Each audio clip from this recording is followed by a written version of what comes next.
de modo que, mas pela sua transgressão, veio a salvação aos gentios para pôr estes homens. Ora, se a transgressão dele redundou em riqueza para o mundo, e o seu abatimento em riqueza para os gentios, quanto mais a sua plenitude.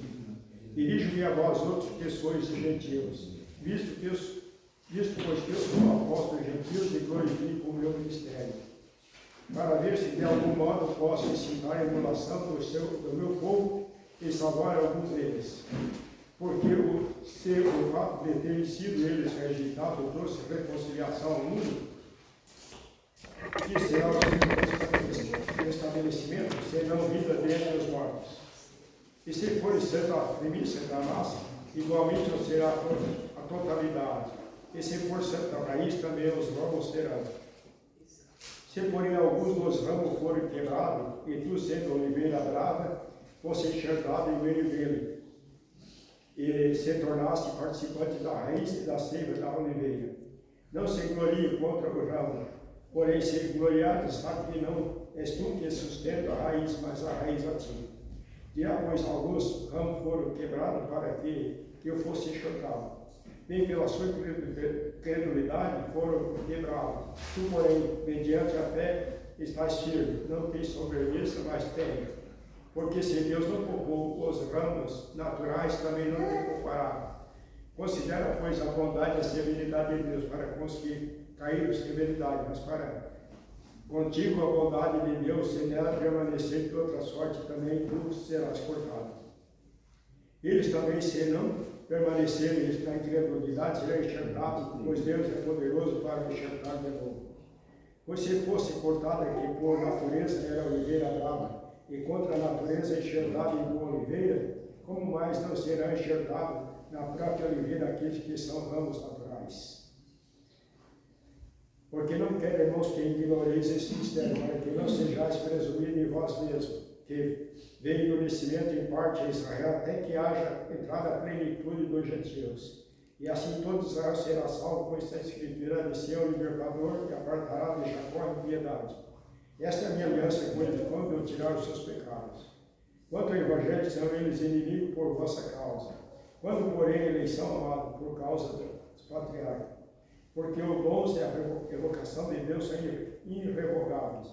Porque, assim como vós também outrora foste desobediente a Deus, mas alcançaste misericórdia à vista da desobediência deles. Assim também estes agora também foram desobedientes, para que igualmente alcance misericórdia à vista do que vos foi concedida. Porque Deus a todos encerrou na desobediência, a fim de usar misericórdia para com todos. Qual a profundidade da riqueza, tanto da sabedoria como do conhecimento de Deus? Quão insondáveis são os seus juízos e quão inescrutáveis seus caminhos. Quem, pois, conheceu a mente do Senhor, quem foi o seu conselheiro? Ou quem primeiro deu a ele para que ele venha a ser restituído? Porque dele, por meio dele, é para eles, e para eles são todas as coisas, aí depois a glória eternamente. Amém. Então temos a leitura que bastante longa, 36 versículos, mas é necessário para que possamos fazer a leitura para compreender o livro de Romanos.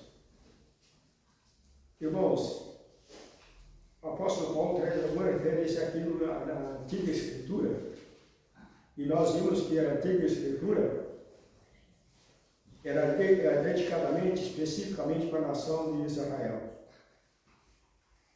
Então, aqui ali, os gentios não tinham participação, a não ser que eles se tornassem um prosélito, conceituado pela ordem judaica. Então, eu teria participação. Fora disso, não teria.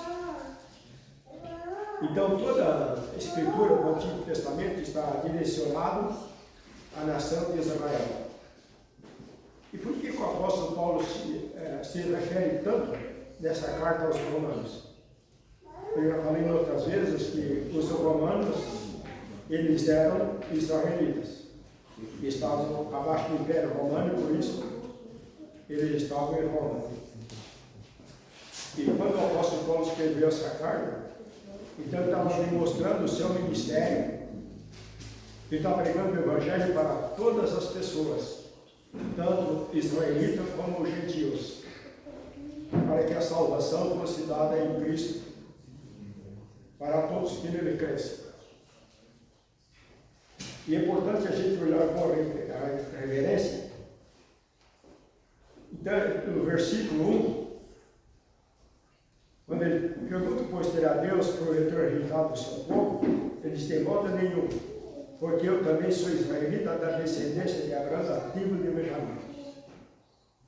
Então o apóstolo Paulo mostra, Deus não rejeitou o seu povo, porque eu sou israelita e sou da tribo de Benjamim. Ele afirma isso. E se olharmos as referências do Antigo Testamento, que eu gostaria que os irmãos participassem, então, o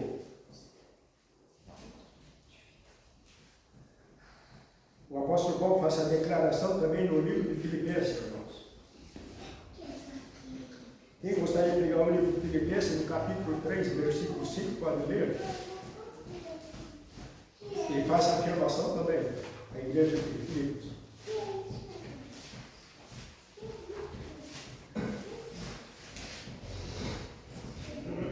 Circuncidado ao 8º dia da linhagem de Israel, da tribo de Benjamim. Ele faz essa afirmação nesse versículo. Que ele é da linhagem, era circuncidado no 8º dia, da linhagem da tribo de Benjamim. No versículo 3, uma coisa bastante importante aqui, irmãos. Quando ele passou por uma dificuldade, que a nação de Israel estava tão persistente contra Deus, que chegava a matar os seus profetas. Quem lê a história de Elias, pode ver o que ele passou. Ele tem que ficar escondido há um tempo lá da nação de Israel, porque eles queriam matar ele. E nesse momento que Deus está falando com Elias, então Elias exclama, Senhor, mataram os teus profetas, arrasaram os teus altares, só fiquei eu, e procuro tirar minha vida. Aí versículo 4 ele responde, quem lhe disse, porém, a resposta divina, reservei para mim 7.000 homens que não dobraram o joelho diante de Baal. Então, nessa situação, irmãos, quem poderia pegar lá 1 Reis, no capítulo 19,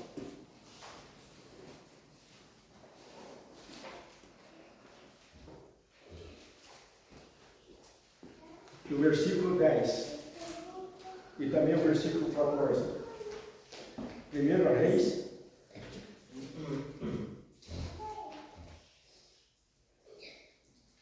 ele respondeu, tenho sido zeloso pelo Senhor, Deus dos exércitos, porque os filhos de Israel deixaram a tua aliança, derribaram os teus altares e mataram os teus profetas à espada.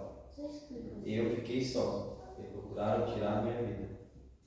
14. Então o apóstolo Paulo está se referindo a isso, porque o fato acontecendo. Então a nação, por que a nação de Israel passou o dia ao apóstolo Paulo? Por quê? Porque ele colocava isso diante de Deus. E eles, veem se arrepender dos seus pecados, eles se tornavam mais odiosos ainda, nos seus corações. Eles não queriam ser erguida a desobediência deles. Então, o apóstolo traz essa referência de passado muito tempo. O apóstolo mostra com a nação de Israel, a desobediência dele, o pecado deles. O versículo 14. Ele respondeu, tenho sido em extremo zeloso pelo Senhor, Deus dos exércitos, porque os filhos de Israel deixaram a tua aliança, derribaram os teus altares e mataram os teus profetas da espada. E eu fiquei só e procuraram tirar minha vida. Interessante. Então Elias, ele reclama essas coisas diante de Deus. E agora o primeiro capítulo 19, o versículo 18. Também conservei em Israel 7.000, todos os joelhos que não se dobraram a Baal, e toda boca que o não beijou. Interessante. Eles deixaram a Deus perseguir os profetas e se dobraram diante da idolatria, de um ídolo, Baal. Quando o coração do homem é perverso, quando ele anda nessa direção, poxa, a nação de Israel via todo o feito de Deus perante eles, e ainda deixaram de servir a Deus para servir a ídolos, a doutrina de demônios. E daí eles odiavam a Deus porque Deus não aceitava as suas desobediências. Em vez de ele pensar em voltar para servirem a Deus, eles se revoltavam cada vez mais, e tomando os seus caminhos de acordo com o que pensavam, muito errado.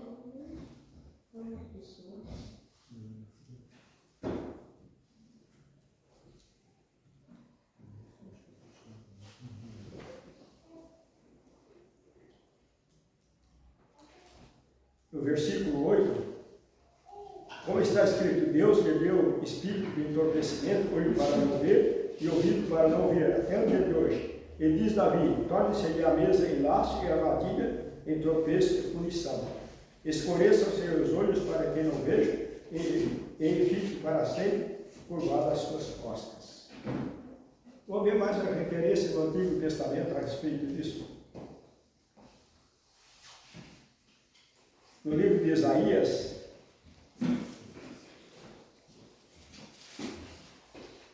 no capítulo 29 de Isaías, versículo 10.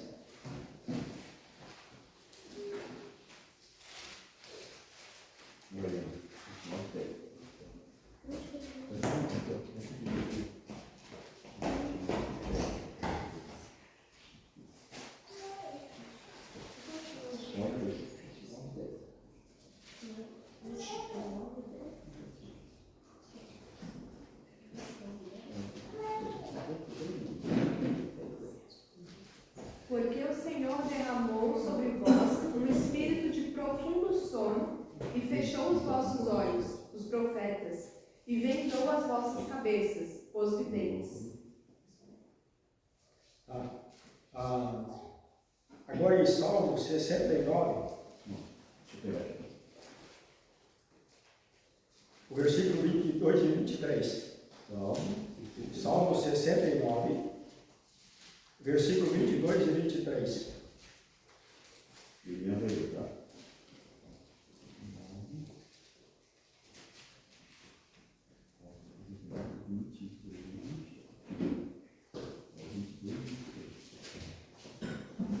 Suas mesas tornem-se diante deles em laço e a prosperidade em armadilha, obscureçam-se-lhes os olhos para que não vejam, e faz que sempre lhes vacile o dorso. Tá bem. Aqui tem um ponto muito importante, que é no versículo 9, quando o apóstolo Paulo se recebe a Davi, que está em Salmo, torne-se a mesa em laço e armadilha, tropeço e punição. Quando que ele diz em 1 Coríntios 10, 21,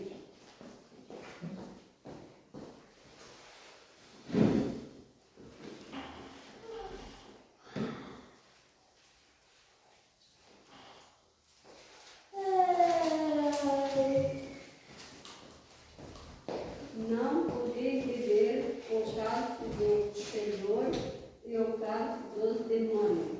Não podeis ser participantes da mesa do Senhor e da mesa dos demônios.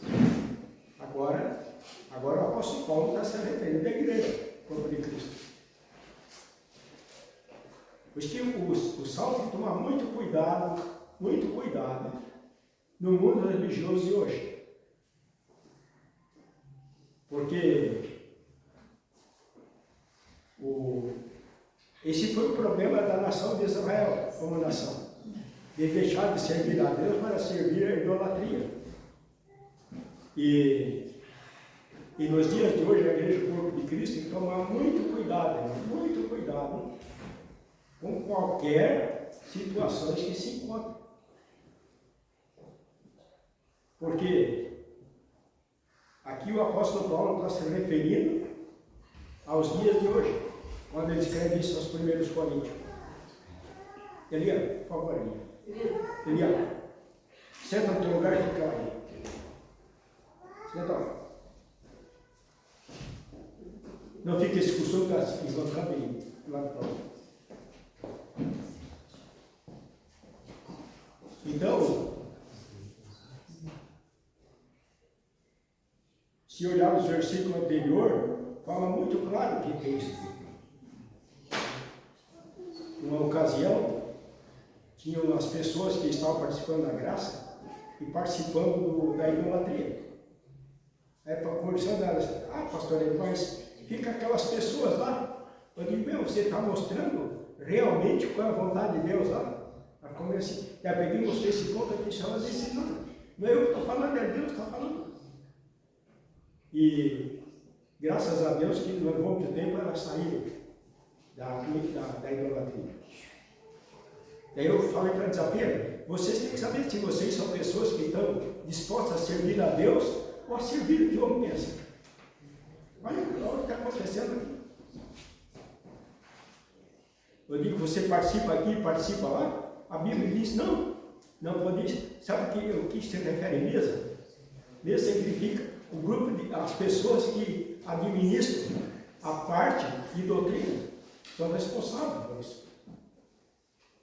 E o apóstolo Paulo não podia ser participante da mesa do Senhor e da mesa dos demônios.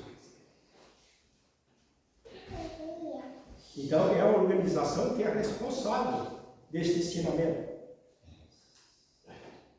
Ficou claro a respeito desse ponto? Vamos seguir mais um pouco adiante, então.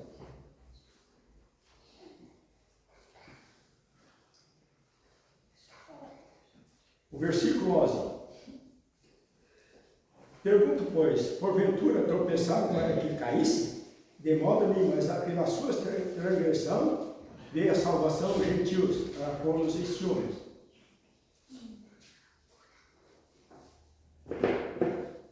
Então o apóstolo Paulo ele faz esse tipo de pergunta.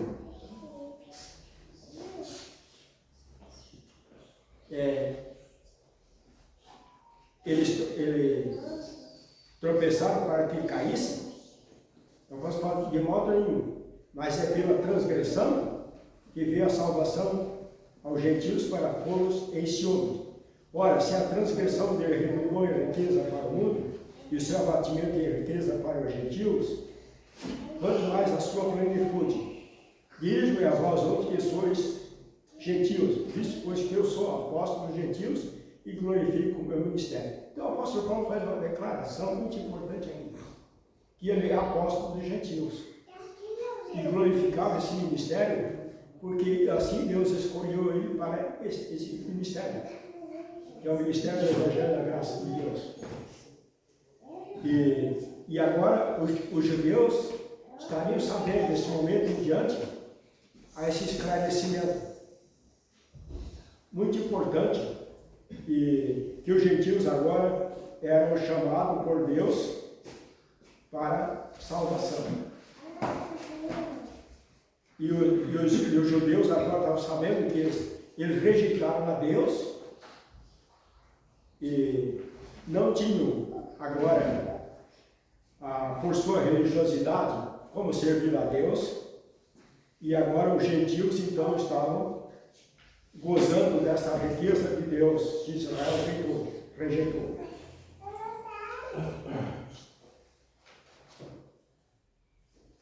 Interessante a palavra aqui que fala emulação. Emulação quer dizer estímulo ou incentivo. Que os judeus poderiam olhar para os gentios servindo a Cristo se eles se espalharem um estímulo e um incentivo. Interessante como Deus usa a sua maneira de anunciar o Evangelho da salvação.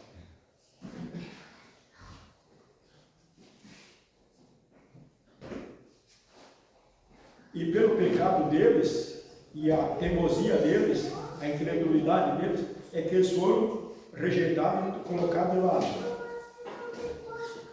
Porque se o fato de terem sido eles rejeitados trouxe a reconciliação ao mundo, que será o seu estabelecimento, senão vida dentre os mortos? E se for em santa primícia da massa, igualmente será a sua totalidade. E se for santa raiz, também os ramos serão. Se porém algum do ramo for quebrado, e tu sendo oliveira brava, fosse enxertado em meio dele, e te tornes participante da raiz e da seiva da oliveira. Não te glorie contra os ramos, porém se gloriares, sabe que não és tu que sustenta a raiz, mas a raiz a ti. Dirá, pois, alguns ramos foram quebrados para que eu fosse enxertado. Bem pela sua incredulidade foram quebrados. Tu, porém, mediante a fé estás firme. Não te glorie, não te soberbece, mas tem. Então aqui, o apóstolo Paulo está se referindo aos gentios em geral. Tanto aos salvos, como agora o evangelho está posto para o mundo. E vimos que as nações, elas se tornam responsáveis agora dos seus atos, ou seja, as pessoas no mundo, dos seus atos. Porque agora o evangelho está na mão de todos. E nós vimos uma coisa importante que temos observado, que todas as casas, praticamente todas, eles têm uma Bíblia.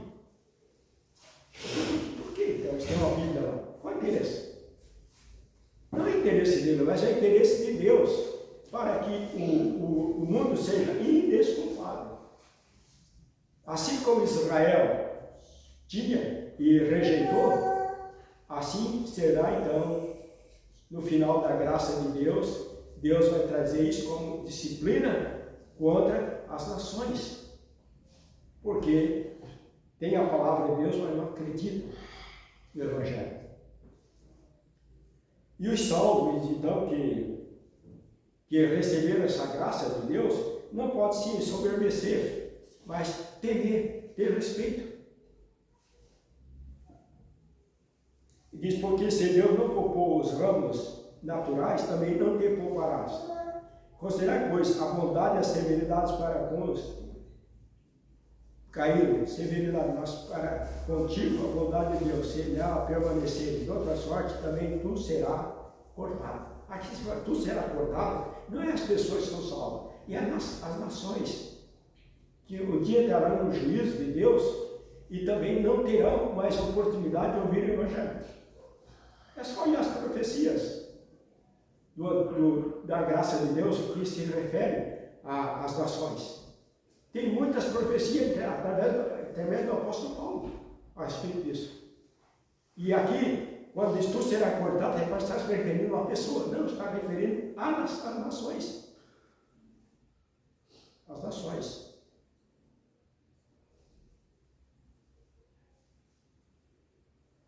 No versículo 23, eles também, se não permanecerem na incredulidade, serão enxertados. Pois Deus é poderoso para enxertar de novo. Pois se fosse cortado o que por natureza era a oliveira brava, e contra a natureza enxertada em uma oliveira, quanto mais não serão enxertados na sua própria oliveira aqueles que são ramos naturais. Então o apóstolo Paulo está mostrando a restituição da nação de Israel em Jesus Cristo. E segue os versículos posteriores, o 25 em diante. Porque não quero, irmãos, que ignoreis este mistério, para que não sejais presumidos em vós mesmos, que veio endurecimento em parte de Israel, até que haja entrado na plenitude dos gentios. A palavra presumido quer dizer vaidade ou suspeita. Então, nós vimos que o gentil salvo, ele tem que ter uma vida humilde, considerando a sua vida na presença do Senhor, em santificação, para servi-lo ao Senhor. Então é sem vaidade e sem suspeita, que é a palavra presumidos. Até que haja plenitude de gentios. Então vai chegar um dia que vai ser o último gentio a ser salvo nesta grandeza da graça de Deus. Então completa esse número. Esse número está com Deus, nós não sabemos. Às vezes houve algum pensamento que os gentios seriam salvados, que a igreja já ia se arrebatar. Até uma vez conversando com o Pedro a respeito disso, Pedro lembra. Eu disse, pois sim, nós temos um amadurecimento, gente. A vida de santidade. Então a Bíblia, ela fala isso, mas ela não fala tempo. Então, é importante a gente pensar a respeito disso. E se o último gentil for salvo de Deus? Isso é a vontade de Deus, não é a nossa vontade. Não possamos discutir com Deus e por ordem. Deus faz o que Ele bem entende. Então, depois da plenitude gentil, aí veio o versículo 26, versículo muito importante. Assim, todo Israel será salvo, como está escrito: virá de céu o libertador, e ele apartará de Jacó a impiedade. Esta é a minha aliança com eles, quando me tirar os seus pecados. Quanto ao evangelho, são eles inimigos por vossa causa. Quando, porém, eleição amada, por causa dos patriarcas. Porque os dons e a vocação de Deus são irrevogáveis. Porque assim como a vós também era outrora, foste desobediente a Deus, mas agora alcançaste misericórdia à vista da desobediência dele, assim também estes agora foram desobedientes, para que igualmente alcance misericórdia à vista da que vos foi concedida. Porque Deus a todos encerrou na desobediência, a fim de usar misericórdia para com todos.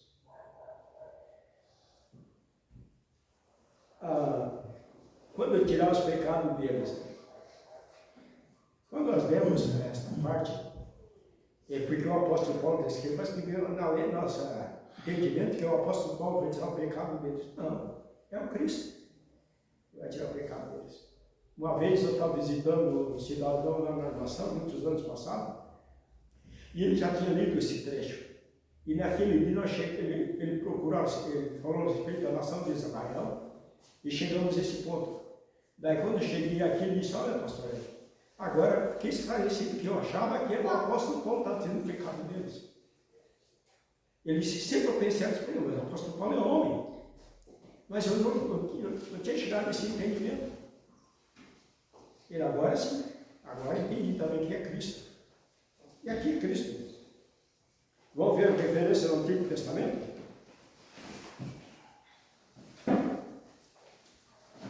Vamos a Isaías 59, versículo 20 e 21.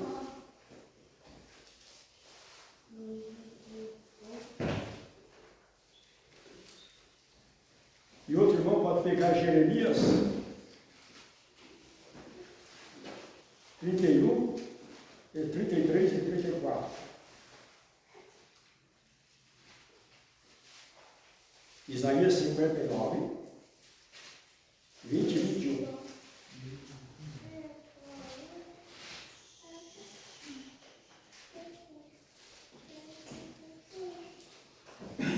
Quanto a mim está a minha aliança com ele, diz o Senhor, o meu espírito que está sobre ti e as minhas palavras pus na tua boca, e não vos desviarão da tua boca, nem da boca da tua descendência, nem da boca da descendência de tua descendência, diz o Senhor, desde agora para sempre, todo sempre. Todo sempre. Vamos ler Isaías? Sim. Agora que vai ler Jeremias? Isaías 21. É Jeremias 31, 33, 34. Tem algum pode ler?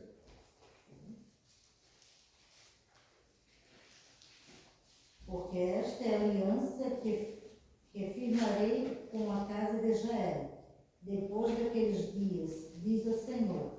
Na mente lhes imprimirei as minhas leis, também no coração las escreverei, eu serei o seu Deus, e eles serão o meu povo. Não ensinará jamais cada um ao seu próximo, nem cada um ao seu irmão, dizendo: conhece o Senhor, porque todos me conhecerão, desde o menor até o maior deles, diz o Senhor. Pois perdoarei as suas iniquidades e dos seus pecados jamais me lembrarei. Então, lhes perdoarei os seus pecados e jamais me lembrarei dos seus pecados, diz o Senhor. Interessante, né? Que essas profecias antes da vinda de Cristo já apontavam para Cristo, para a salvação do pecador. Isso tanto de Israel, como depois pelo chamamento do apóstolo Paulo aos gentios. E essa carta aos Romanos, a carta muito madura, muito profunda, para o conhecimento do salvo, gentil salvo. Para não misturar as coisas. Ter um discernimento, porque esta é a profundeza e é a grandeza de Deus. E o apóstolo Paulo exclama, versículo 33 ao 36, diz: ó profundidade da riqueza, tanto da sabedoria como do conhecimento de Deus. Quão insondáveis são os seus juízos e quão inescrutáveis os seus caminhos. Quem, pois, conheceu a mente do Senhor, quem foi o seu conselheiro? Ou quem primeiro deu a ele para que vivesse esta vida? Porque dele, por meio dele, para ele são todas as coisas. A ele, pois, e glória eternamente. Amém.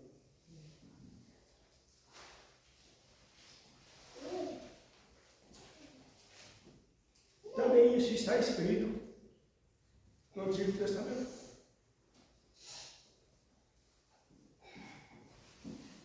Voltando a Isaías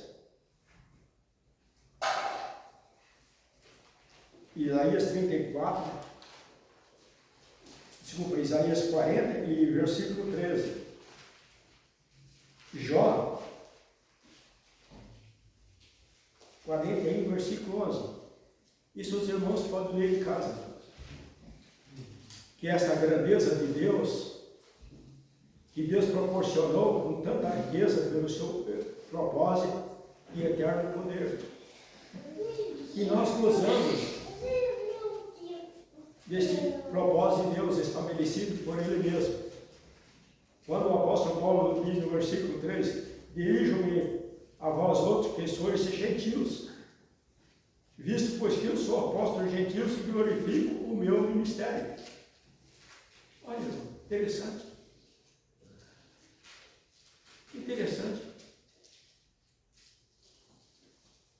Observar essa grandeza da graça de Deus neste propósito da salvação, dando-nos a esperança da vida eterna, que foi nos dada em Cristo Jesus, e Ele se entregou naquela cruz e derramou o sangue, para que nossos pecados fossem lavados no sangue de Cristo, para a esperança da vida eterna.